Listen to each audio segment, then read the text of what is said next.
చూస్తున్నారు పార్టీలకు ఇప్పుడు ఇందాక అటు టీడీపీ నుంచి వైసీపీ నుంచి రెండు వర్షన్స్ మీరు వినడం అయితే జరిగింది.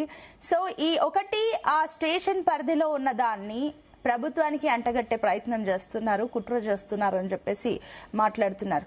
అండ్ ఈ పరిస్థితిలో ఒక తల్లికి కావాల్సింది కనీసం చివరి చూపైనా కావాల్సింది, ఆ కనీసం అది కూడా దక్కని సిచ్యువేషన్. వాట్ ఎవర్ అతను ఎంత పెద్ద క్రిమినల్ అయినా సరే కానీ కనీసం ఒక చివరి చూపుకైనా నోచుకొని పరిస్థితి ఇంత దౌర్భాగ్యంగా పోలీస్ వ్యవస్థ మారిపోయిందని చెప్పేసి అంటే ఒక్కరి వల్ల వ్యవస్థకి ఒక మచ్చ వచ్చే పరిస్థితి ఉంది. మీరు కూడా చూస్తున్నారు కాబట్టి ఈ లాకప్ డెత్ ఇష్యూస్ కానీ ఇవన్నీ కేసులు ఇవన్నీ రోజు పెరిగిపోతున్నాయని మాట్లాడుతూనే ఉన్నారు.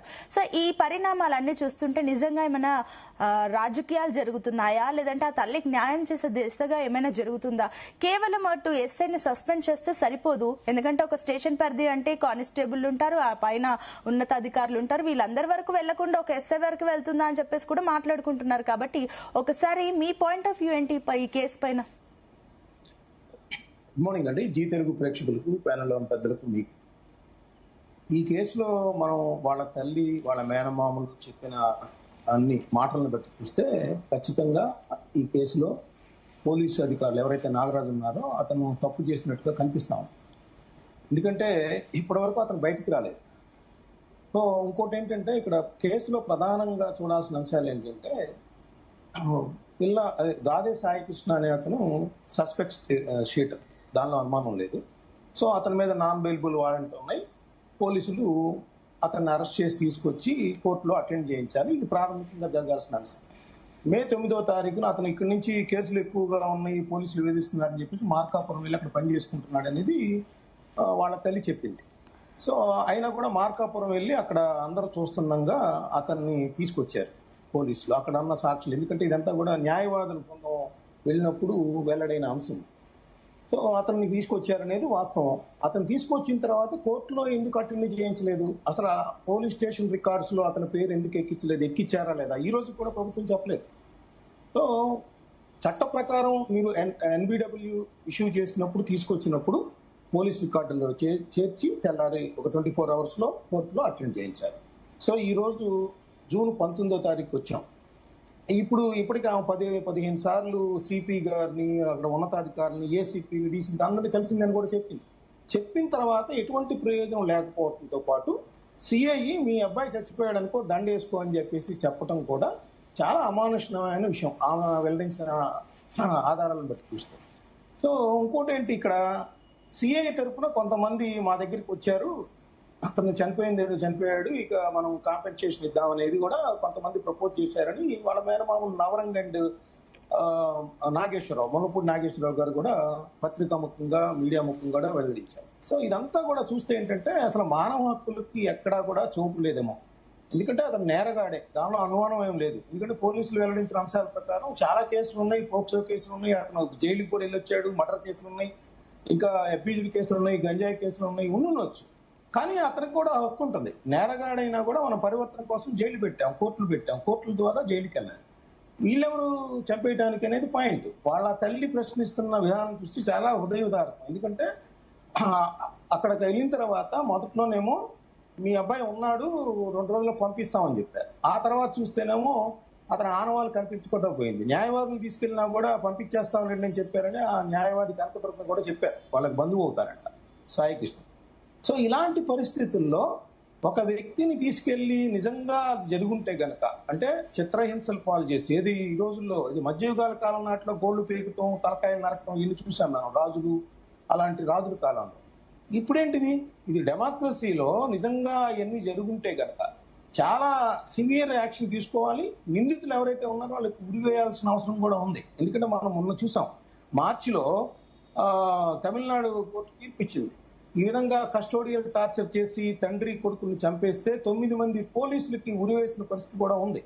అవన్నీ కూడా మనం చూస్తా ఉన్నాం పేపర్లలో. చూసినా కూడా ఇలా పోలీసులు ఇలా బరితెగించారు. నిజంగా జరుగుంటే చెప్తున్నాను నేను, నిజంగా ఇదే జరుగుంటే మరి వాళ్ళని ఎలా చూడాలి అనేది కూడా మనం చూడాల్సిన అంశం. ఇంకోటి ఏంటంటే, ఇప్పుడు సెల్ఫీ వీడియో తీసుకొని ఇంకో క్రాంతి కుమార్ అనే అతను కూడా చనిపోయాడు అనేది కూడా బయటకు వచ్చింది. ఇప్పుడు దాని మీద కూడా జరుగుతూ ఉంది ఎంక్వైరీ చేయాలనేది.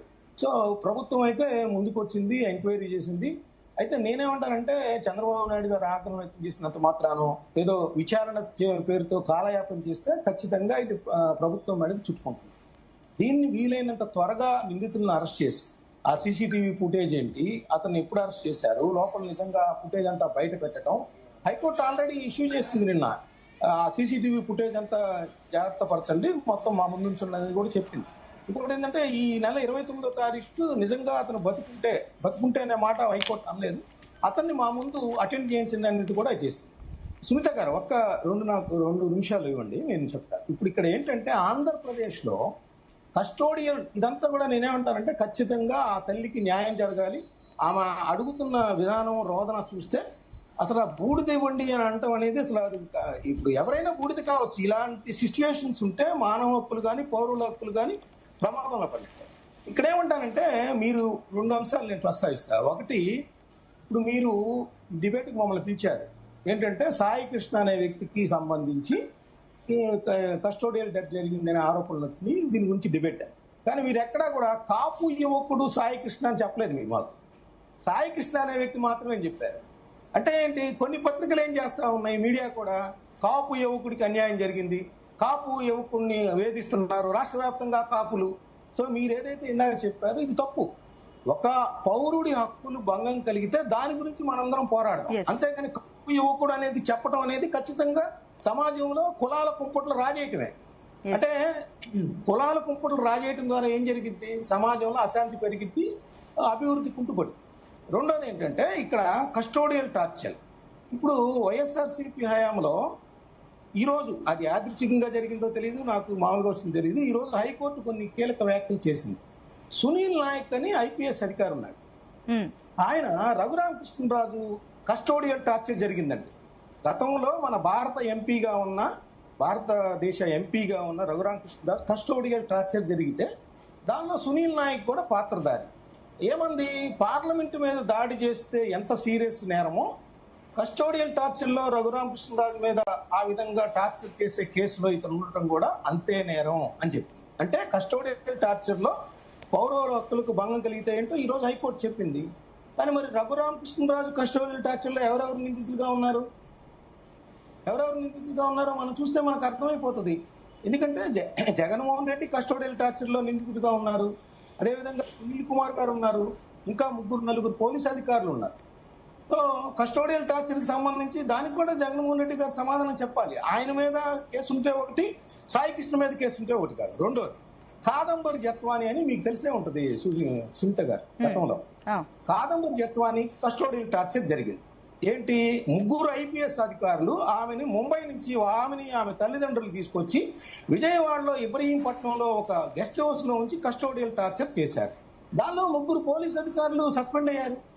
సో ఆ ప్రభుత్వంలో కస్టోడియల్ టార్చర్ జరుగుతుంది, ఈ ప్రభుత్వంలో జరుగుతుంది. అంటే ఏంటి, ఇక్కడ పోలీసు అధికారులు ఏ ప్రభుత్వంలో ఉంటే ఆ ప్రభుత్వం తరఫున కస్టోడియల్ టార్చర్ ఆ యొక్క ఉన్నతాధికారుల నాయకుల అదేదో విచారణలో తేలింది.